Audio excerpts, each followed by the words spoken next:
There is no logical reason why a comparable sequence of events should not also lead to species extinction. If opportunities for role fulfillment fall short of the demand by those capable of filling roles and having expectancies to do so, only violence and disruption of social organization can follow. Individuals born under these circumstances will be so out of touch with reality as to be incapable even of alienation. Their most complex behaviors will become fragmented. Acquisition, creation, and utilization of ideas appropriate for life in a post-industrial, cultural, conceptual, technological society will have been blocked. Just as biological generativity in the mouse involves this species' most complex behaviors, so too does ideational generativity for man. Loss of these respective complex behaviors means death of the species.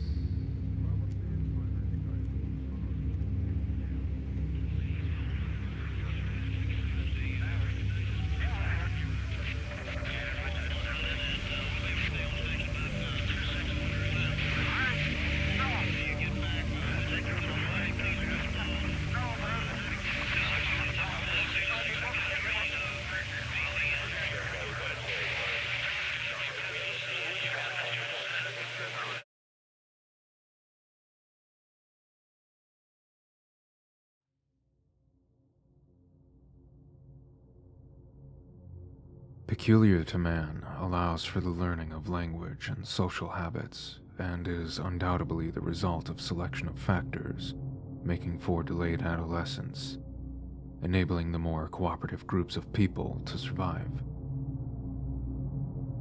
We are all familiar with the effects of the implementation of physical science, such as the promotion and practice of the Industrial Revolution and the machines it has created. Perhaps it is still insufficiently realized that biological knowledge is now producing in greater revolution, namely in the way we manage ourselves. Inevitably, the medical profession finds itself on the forefront of this great change and has to learn to deal with all the new problems that it brings. Not dissimilar from the changes we faced when the first manufacturing plants began. I would like to emphasize that the problems are those of information and control. We shall collect much information upon reflection of this experiment.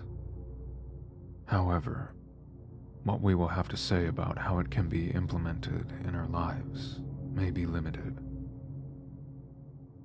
Should any method of control, whether that be of population, environment, or both, it should be done with careful calculation, feedback, and based on solid information, lest we lose what has allowed us to get to the point we are now. DNA, language, and social customs from the past. We should not forget that the continuation of our lives depends every moment from information from the past. We are as we are because of the endowment we receive, the sacrifices and knowledge gained therefrom. I particularly refer to that of our genes, language, and social systems. Without them, we are nothing. Life depends upon regulation, and the opposite of control is death. We should be thankful that we are subject to genetic, linguistic, and social systems that allow us a full and developing life, however far it may be from perfection, whatever that can possibly mean. Let us rejoice in the fact that we live at a time when new and increasing sources of information flourish, and when people are beginning to realize the need for closer and closer cooperation for survival.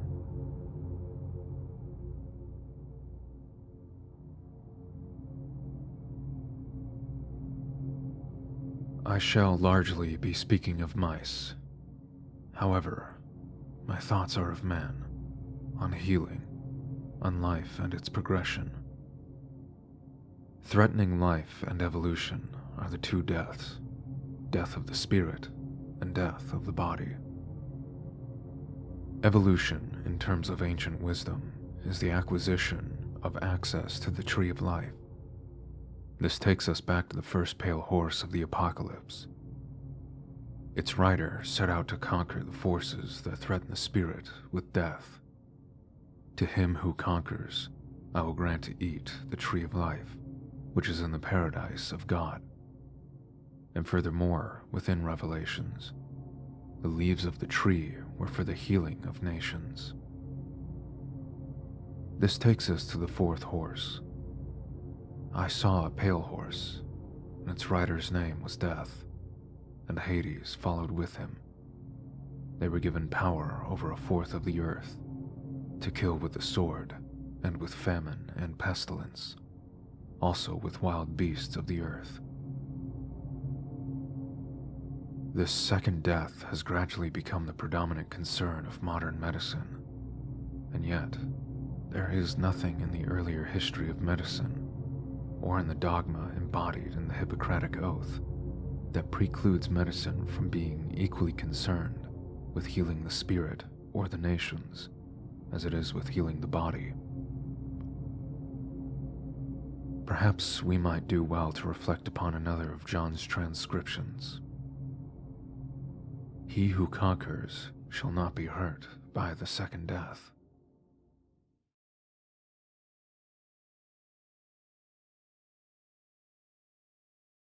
Let us first consider the second death, that of the body. The four mortality factors listed in Revelations have direct counterparts, with a division of one of them to form a total of 5. They all have a presence in the ecology of animals and nature.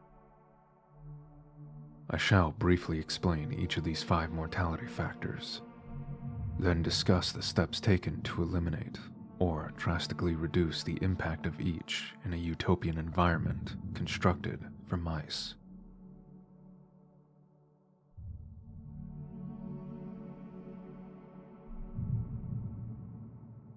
Animals in the wild rarely die from the sword directly. Few are the deaths from intraspecific combat.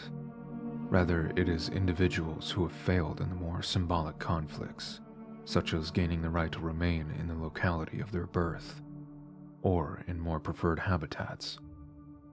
These individuals relocate to unoccupied or suboptimal areas.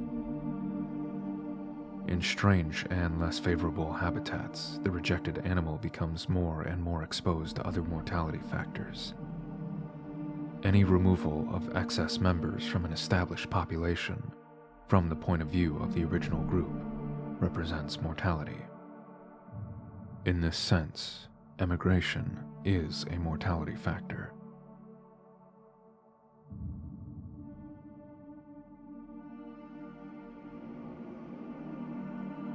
Classically, food and water have received the focus of attention with respect to their scarcity, increasing the likelihood of death.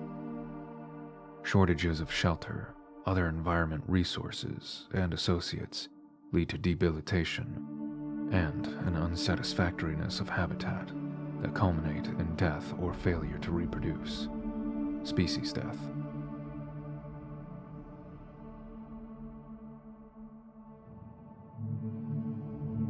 Every species of animal has developed a genetic adaptation to some particular range of external conditions, which affects its physiology. Any conditions of wind, rain, humidity, or temperature which exceed the usual limits of tolerance bring death immediately, or increase the risk of death through debilitation. Beyond these more usual contributions to mortality, flood and fire represent cataclysmic changes that have widespread and more long-lasting effects on population numbers.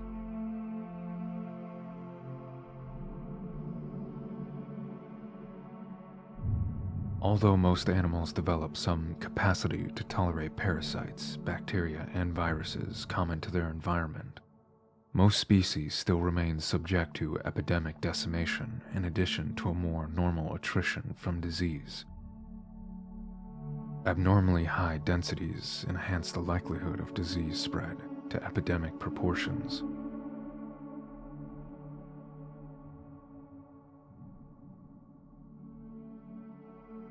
Practically every species has, through evolution, had associated with it predators capable of killing some of its members.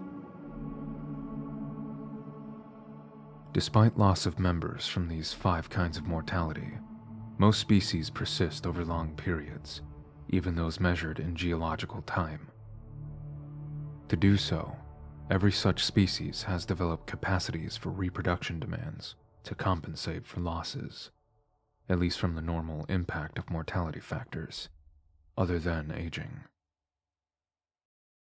I have omitted senescence as a mortality factor, since rare is the animal who lives long enough in nature to reach a post-reproductive age without having succumbed to one of the previously listed factors.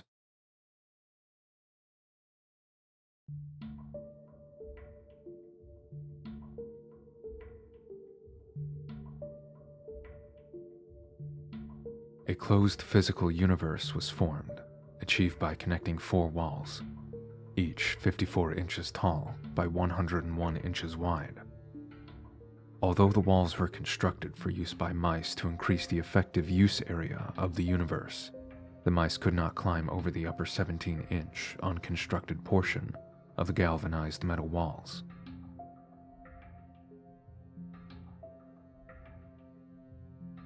At ground level was a surface of ground corncob, along with food hoppers allowing for the simultaneous feeding of up to 25 mice.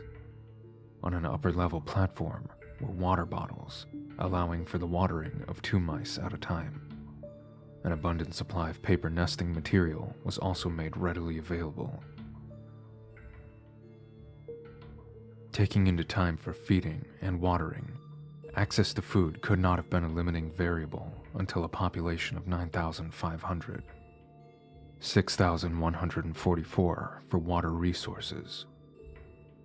Given that there were 256 nest retreat sites in the 16 cells of the universe, one would not expect shelter to be a limiting factor until a population exceeding 3,840. Due to the tendency of many animals to choose to crowd together in numbers, excess of 15 per nest site, at the peak population size of 2,200 mice, 20% of all nest sites were usually unoccupied. There were always empty areas for females to select and rear their young if they so chose.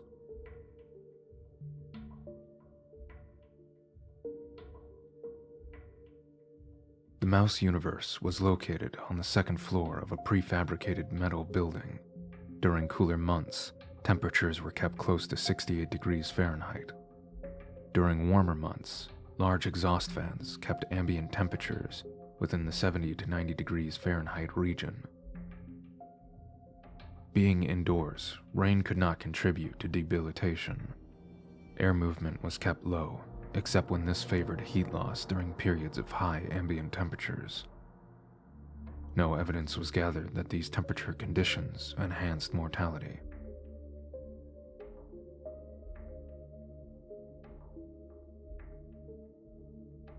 The bulb C albino house mice used as a colonizer in this study. They were obtained from the National Institutes of Health breeding colonies, where extreme precautions are followed. This ensures epidemic-type diseases such as salmonella cannot be established. Bacterial cultures taken at the highest density of the population verified that such organisms were not present at the time of our study, causing no impact on mortality rates. About every 4 to 8 weeks, the ground corncob in all nest boxes and at floor level was removed, along with accumulated feces.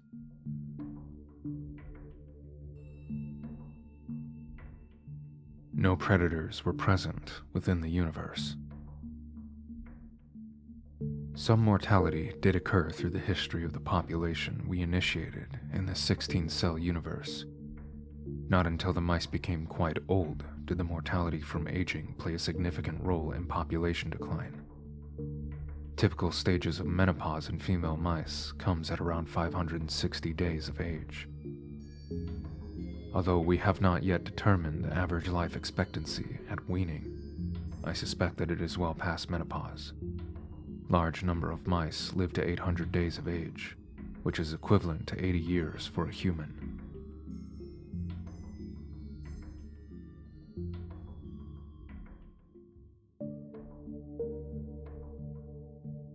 Four pairs of 48-day-old mice were introduced into the 16-cell universe on July 9, 1968.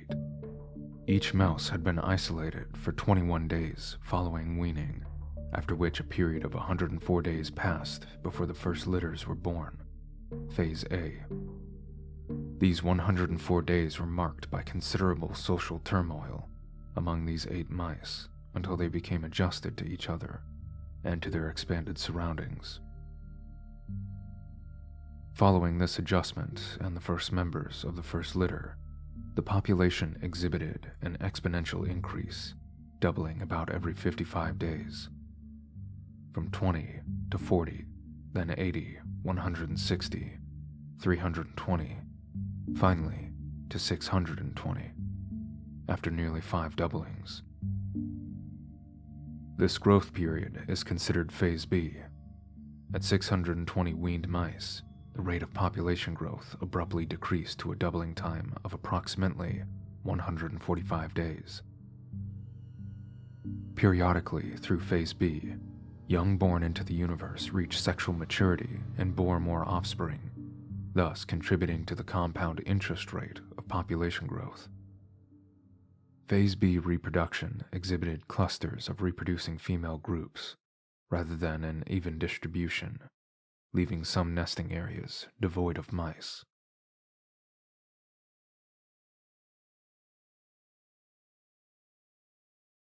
Each brood group had with it an associated male which was dominant of its territory. The most dominant male was always associated with the brood group that produced the most young. The degree of dominance of the other territorial males tended to be reflected by the productivity of females associated with them. The most dominant male is the most active one, and as social dominance declines, so does the degree of activity. This event is termed social velocity. Our studies show that in a group of 14 males, social velocity declines linearly with rank amongst the hierarchy. At the end of the exponential reproduction phase, all the most desirable physical space was filled with organized social groups. These 14 groups totaled 150 adults.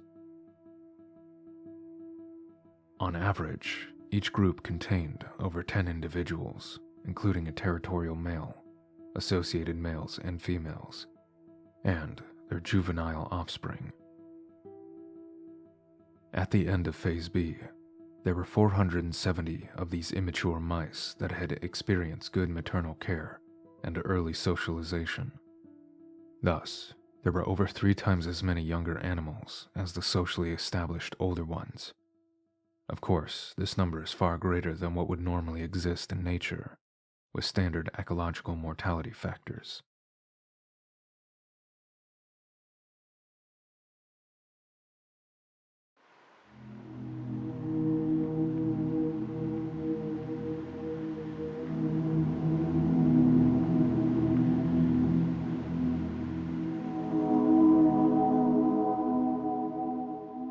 Beginning at day 315, after colonization and continuing for 245 more days, the population grew at a much slower rate, doubling only every 145 days, rather than every 55 days. In normal ecological settings, more younger members of the group survive to maturity than what is necessary to replace their dying or senescent associates. The excess that find no social niches emigrate. However, in this experiment, this enclosed universe, emigration was not an option. As the unusually large number of young reached adulthood, they had to remain. Social roles that had already been filled by their senior members were contested. Younger males who failed to overtake the role withdrew physically and psychologically. They became inactive and aggregated in large pools near the center of the universe. From this point on, they no longer initiated interaction with their established associates, nor did their behavior elicit attack by territorial males. Even so, they became characterized by multiple wounds and scar tissue. Counterintuitively, this was a result of attacks by other withdrawn males. Return of 2 or more males who had gone to eat and drink marked an abrupt shift in the level of ambient stimuli amongst their subdued associates. Resulting excitation often precipitated one of the resting males into an attack upon his fellow withdrawn member, who, having lost the capacity for fleeing, remained relatively immobile. They received vicious attacks. A mouse so attacked would at a later time become an aggressor themselves. Female counterparts of these withdrawn males tended to exclude themselves to higher level boxes that were less preferred by females with litters. Such withdrawn females did not exhibit the same violent aggression as the socially excluded males did. As a result of the extreme demands on the territorial males to reject maturing associates, their ability to continue defense of their area declined. Gradually, the frequency of defensive actions also declined, as did the territory of defense itself.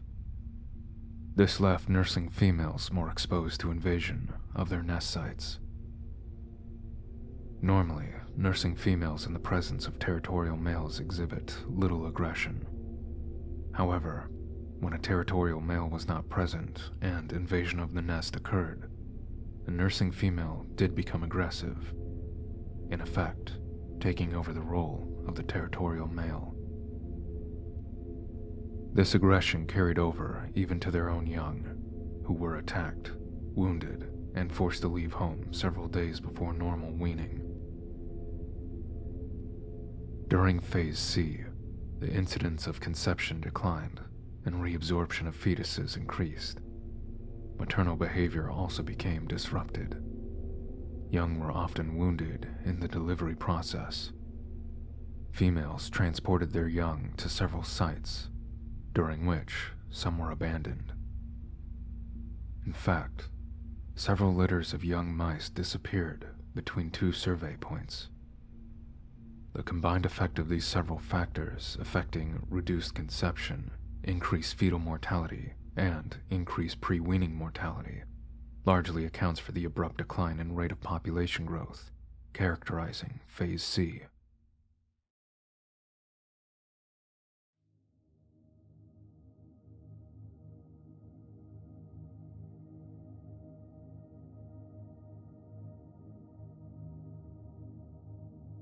Population increase abruptly ceased on day 560 after colonization. A few mice born up until day 600 survived past weaning. Between these times, death just slightly exceeded births. Beyond the time of the last surviving birth on day 600, the incidence of pregnancies declined very rapidly, with no young surviving. Last conception was around day 920, with the increase in rate of mortality accompanying senescence. The population has continued to decline in numbers, indicating that the last surviving male will be dead on May 23, 1973, 1,780 days after colonization. The population would be reproductively dead at that time. Such death was predicted by 700 days after colonization.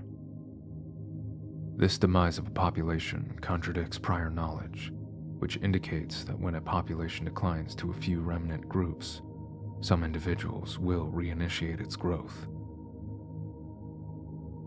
Reinvestigating the end of Phase C, the seeds for eventual destruction may have already seemed to have been sown.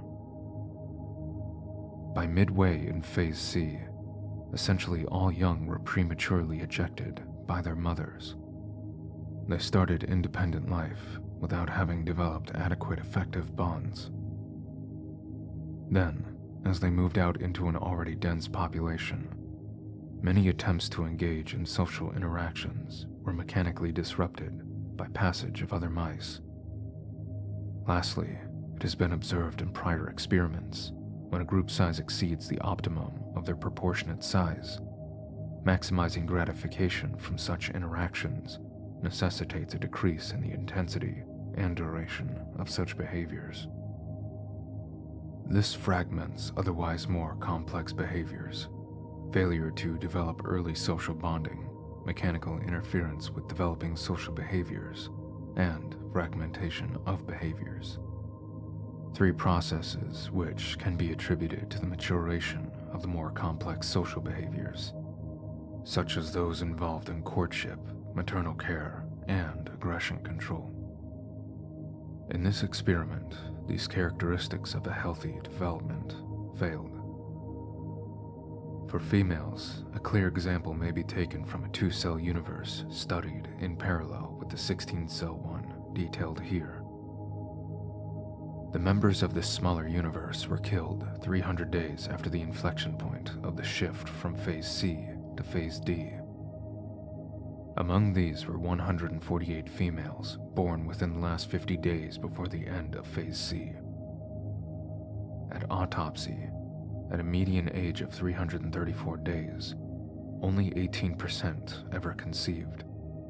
Only 2% were pregnant.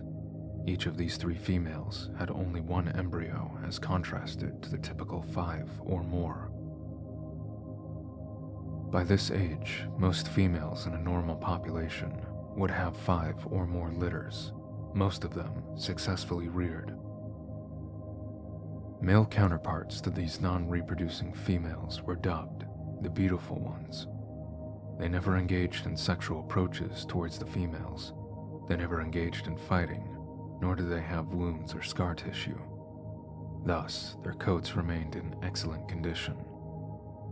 Their behavioral repertoire became largely confined to eating, drinking, sleeping, and grooming, none of which carried any social implications beyond that represented by contiguity of bodies. My colleague, Dr. Halsey Marsden, conducted several studies during the mid-third of Phase D, in which he placed small groups of mice out of these crowded populations into new universes of very low densities. All groups exhibited nearly total loss of capacity for developing a structured society or for engaging in the full range of reproductive behaviors. Even placing them with adequate partners of the opposite sex that had matured in uncrowded conditions, even these mice, raised in less populated conditions, gave little indication of retention of any adequate reproductive behavior.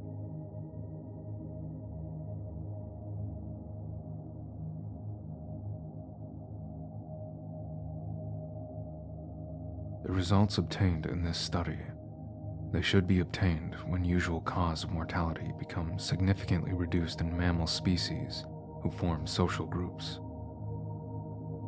Reduction of bodily death, second death, culminates in survival of an excessive number of individuals who have developed the potentiality for occupying the social roles normal to the species. Within a few generations, all such roles in all physical space available are filled. At this time, the continuing high survival of many individuals to sexual and behavioral maturity culminates in the presence of many young adults capable of involvement in appropriate activities within the species. However, there are few opportunities for fulfilling these potentialities.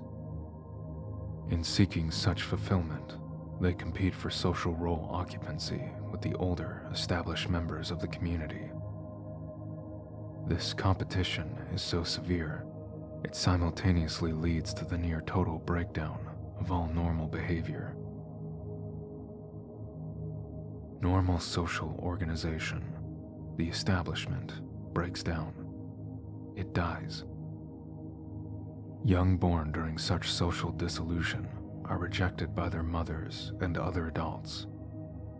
This early failure of social bonding becomes compounded by interruption of action cycles due to the mechanical interference resulting from the high contact rate among individuals living in a high-density population. High contact rate further fragments behavior.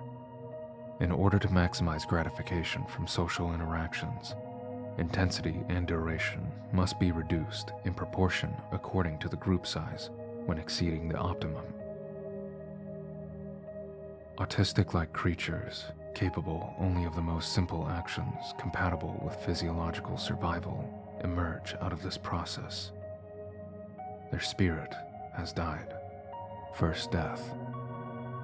They are no longer capable of executing the more complex behaviors compatible with species survival. The species in such settings die. For an animal so simple as a mouse, the most complex behaviors involve the interrelated set of courtship, maternal care, territorial defense, hierarchical intragroup and intergroup social organization. When behaviors related to these functions fail to mature, there is no development of social organization and no reproduction, as is the case of my study. All members of the population will age and eventually die. The species dies out.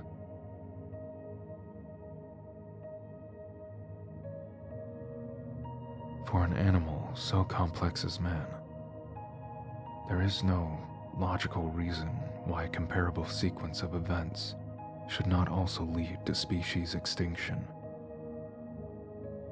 If opportunities for role fulfillment fall short of the demand by those capable of filling roles and having expectancies to do so, only violence and disruption of social organization can follow. The individuals born under these circumstances will be so out of touch with reality as to be incapable even of alienation. Their most complex behaviors will become fragmented. Acquisition, creation, and utilization of ideas appropriate for life in a post-industrial, cultural, conceptual, technological society will have been blocked. Just as biological generativity in the mouse involves the species' most complex behaviors, so too does ideational generativity for man. Loss of these respective complex behaviors means death of the species.